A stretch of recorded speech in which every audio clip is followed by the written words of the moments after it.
Let's move on to other stories now as we head to France. Smoke-filled streets in the southern French city of Marseille after two buildings collapsed in an explosion. According to officials, 8 people are believed to be trapped under the rubble. Officials say a third building in the area had partially collapsed and 5 people were taken to a hospital with serious injuries. Interior Minister Gerald Darmanin, who visited the site, said 30 buildings in the area were evacuated. However, the cause of the explosion is still not known. China has kicked off the third day of live fire drills near Taiwan in response to Taiwanese President Tsai Ing-wen's recent trip to the United States. The Chinese military said Chinese fighter jets carried out simulated strikes near the self-governed island during the exercises, which also included the Shandong aircraft carrier. Taiwan's defense ministry said it had detected 70 Chinese military aircrafts and 11 vessels around Taiwan. The ministry said 35 of the detected aircraft crossed the median line of the Taiwan Strait and entered the territory's air defense identification zone. The 3-day operation, dubbed Joint Sword, which kicked off on Saturday, is intended to rehearse an encirclement of Taiwan, which Beijing claims as its territory and has threatened to take by force if necessary. China's military said the exercises were to practice sealing off of Taiwan, while state television said they had formed a multi-directional island encompassing a blockade situation. Meanwhile, an analyst says a series of military drills simulating strikes on Taiwan shows China is signaling it's not happy with Taiwanese president. His recent meetings with the United States House Speaker Kevin McCarthy, Benjamin Ho, an assistant professor at Singapore's Nanyang Technological University, categorized the drills as not unexpected, as China has never ruled out the option of taking Taiwan by force, so its military must practice. He adds that he is not optimistic with the current cross-strait tensions, which also involve the United States. I think the Taiwanese would claim that it is their right to go into all sorts of international engagements with foreign partners, and the Chinese government has no right over dictating its terms to the Taiwanese.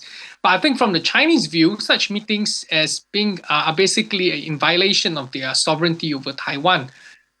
So in that respect, it would have to respond militarily, economically, to really make the bigger point that it is not happy, and that these meetings are in a case not what it wishes to. Obviously, the military drills, they are not unexpected because the Chinese have never ruled out the possibility of unifying Taiwan with the mainland through the use of force. So in that respect, some form of, you have to practice and exercise your military if you are going to take a military option. I would not overly read it as whether they are pre-planned or simply a reaction to Tsai's visit is really not the point here. I think it is about Beijing wanting to signal its ongoing resolve to oppose Taiwanese activities that have the potential to undercut its authority over Taipei. Much of the tensions actually involve domestic public opinion. You've got elections coming up in Taiwan, you've got elections coming up in the United States, and Chinese don't have elections, but they certainly have a lot of domestic constituents and to be concerned about, and not forgetting the fact that much of CCP legitimacy resides in the fact that it has authority over Taiwan. So if you lose that, the authority of the CCP will be challenged both within the CCP and both outside of the CCP. So it's very difficult right now. I'm personally not optimistic, but it does not mean that conflict is inevitable. Nothing is cast in stone when it comes to war. And as the saying goes, the best plans generally don't survive the first shot. So in that respect, I think it's still a risk for Beijing to take what if it really wants to embark on wage conflict across the Taiwan Straits. In the meantime, a military and international relations expert said China's three-day military drills around Taiwan Island fully demonstrates the determination and capability of the Chinese military to deter any force seeking Taiwan independence. Speaking in a televised interview, Teng Jiangqun, a senior research fellow with the China Institute of International Studies, said the drills this time are particularly significant as the engagement of multiple military branches show the Chinese People's Liberation Army's comprehensive battle readiness.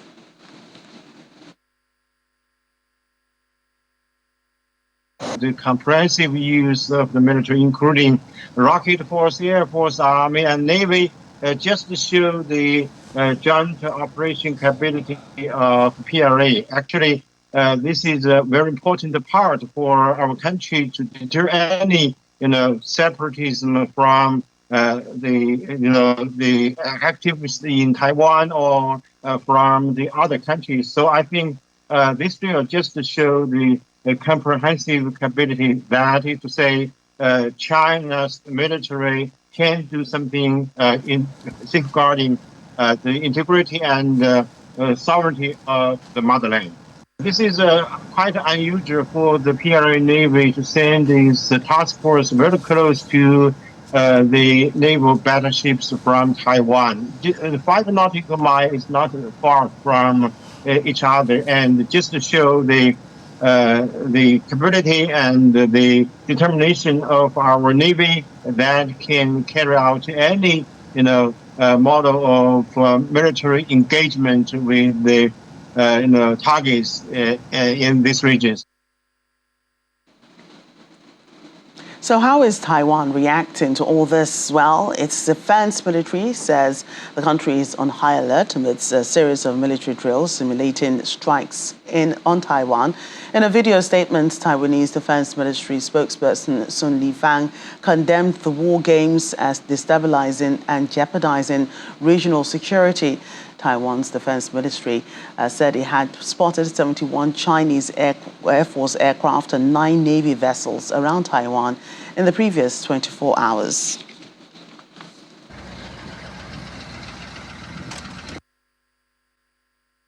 PRA's recent harassment with their assets has destabilized the region. This time, President Tsai's visit became their excuse to conduct exercises, and their actions have severely jeopardized the security of the surrounding region. With no intention to escalate the situation, the RC Armed Forces will uphold our sovereignty and maintain our national security in a composed, rational, and thoughtful manner. Meanwhile, our air defense units have remained on high alert. They closely monitor every possible target and react to contingencies accordingly. Elsewhere, North Korea has conducted another test of a nuclear-capable underwater attack drone. The country tested the so-called Hyle-2 more than a week after it disclosed a new underwater drone system dubbed Hail-1, which translates to tsunami in Korean and is designed to undertake sneak attacks in enemy waters. Analysts are skeptical about whether the underwater vehicle is ready for deployment, but say North Korea is eager to display its diverse weaponry against the United States and South Korea, which have been conducting large-scale military exercises in recent weeks. North Korea's state media reported that the latest tests took place from April 4th to April 7th. North Korea carried out a record number of weapon tests in 2022 and has maintained its military momentum this year. Last month, North Korea claimed it tested an underwater nuclear attack drone able to unleash a radioactive tsunami.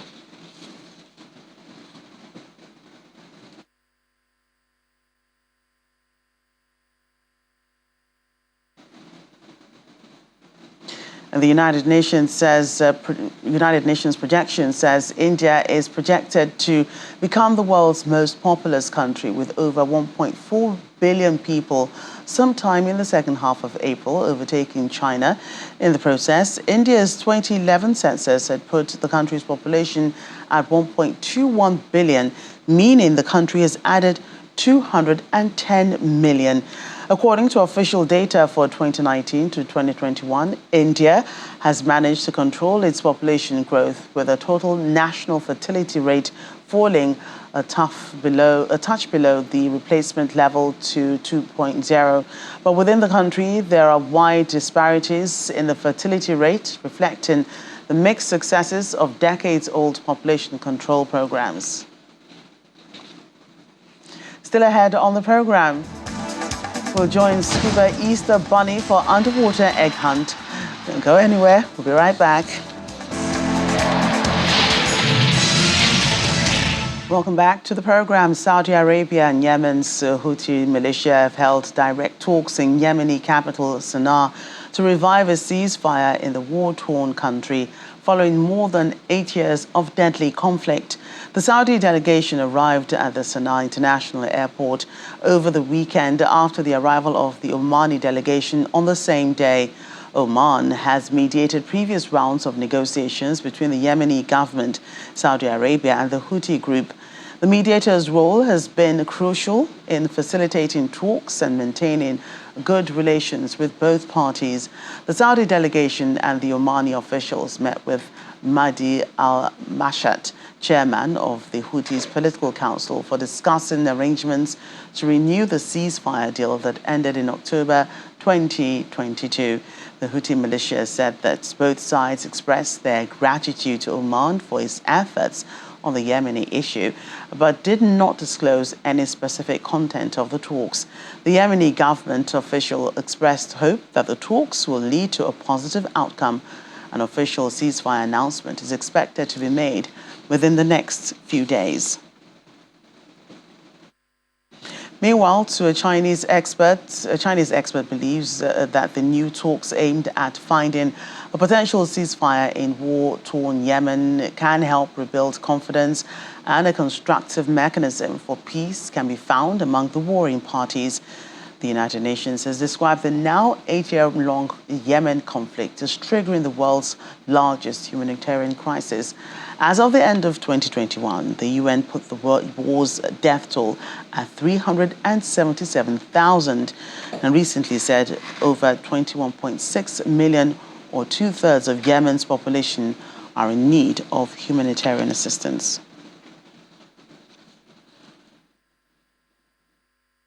I think the very key issues for the comprehensive peace should be the confidence and trust between the different parties that has been in a war for nearly a decade. Because we have to know that they are talking about a very important and concrete issue that creates the necessary positive atmosphere for the future peace talks. But when we are talking about the comprehensive peace or the internal peace inside Yemen, we're not talking about this concrete and important issues, but we are talking about the how to construct the new mechanism that will help rebuild the confidence, how to rebuild the trust between the different parties. And I think all of this confidence that are closely related to the very difficult and also other difficult and concrete issues. So that means the talks will need more times, will need more encouragement, and will need more attention from international community to push these talks forward further. So that means we need patience, also we need concentration, and also we need assistance. Over in Africa, like its neighbors Somalia and Kenya, southern Ethiopia is enduring the Horn of Africa's worst drought in decades. 5 consecutive rainy seasons have failed, and the one underway is expected to as well. The result is malnourishment of people and animals. After 3 years of failed rains, the animals in the southern Ethiopian village of Kura Kalicha are dying. Dozens of decomposing cattle carcasses lie on the parched earth. Jilawile, a local government official, fears the villagers will be next. We have over 100 people in critical condition and malnourished from starvation. This number includes children, elders, and pregnant women. In Somalia, which has been hit the hardest, an estimated 43,000 people died because of the drought last year, according to researchers. No fatalities have been directly attributed to the drought in the Oromia region, where Kurakalicha is located, or the neighboring drought-affected regions. But humanitarian workers said it will not be long. Locals say assistance has been slow to arrive. Ethiopia's federal government and state media only began to talk about the crisis publicly last month when it issued a statement. Everyone agrees the available resources are inadequate. Last year, Ethiopia received only half of the $3.34 billion required for humanitarian needs, including the drought, but also the fallout from the war in the northern region of Tigray. Jilo Guracha, a 40-year-old mother of 7, walked 85 kilometers in the scorching heat to reach a camp where she and her sons could receive food rations. Some are committing suicide after failing to provide for their family. We plead with the government to stand by us, to save us from dying of hunger until God brings us. Her camp in the Dubolok district was set up a year ago in an empty field that now hosts 53,000 people who live in small huts made from grass and used plastic bags. According to the United Nations, nearly 12 million people are estimated to be food insecure in Ethiopia's drought-affected areas.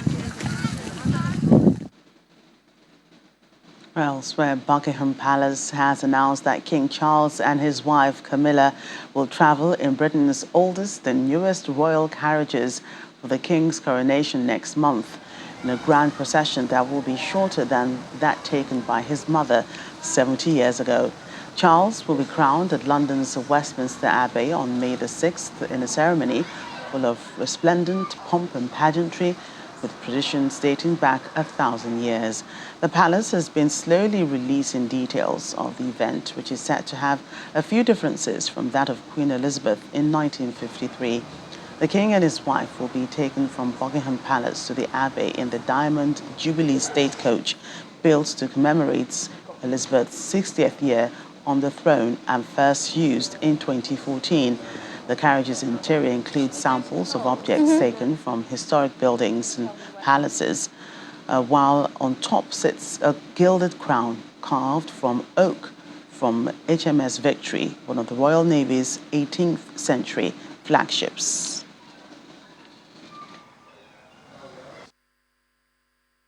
Well, it's the first time that this carriage has been used at a coronation. It was delivered to Queen Elizabeth II in 2014 and used for the state opening of Parliament that year and on a few occasions subsequently. But of course, therefore, it's never had the chance to be used in such a historic and important occasion. The interior is inlaid with specimen woods from places such as Balmoral Castle, from Osborne House on the Isle of Wight, the Palace of Holyrood House in Edinburgh, but also from places and people associated with British and world history. There's a fragment of Florence Nightingale's dress, for example. I think what's really extraordinary when it's on the move is that it's actually really tall. It's significantly taller than any car on the road today, and it has this huge gold crown on the top, amazingly carved with oak from HMS Victory, one of the Royal Navy's 18th century flagships.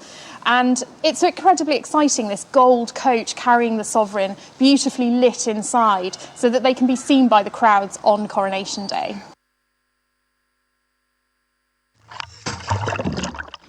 And finally on the program, a scuba Easter bunny hid real hard-boiled eggs in the waters of Key Largo, Florida, for divers and snorkelers to find in a fun Easter egg hunt. The hunt took place in the Florida Keys National Marine Sanctuary, one of the largest marine protected areas in the United States. The underwater bunny was Spencer Slate, Captain Slate's Dive Adventures operator, who wore a bunny suit over his diving gear. Slate hosts the underwater Easter egg hunt yearly to raise money for needy children, and the hunt also raises awareness about marine conservation in the area. The Florida Keys National Marine Sanctuary covers 3,800 square miles of waters around the Florida Keys, located in the southern tip of the country.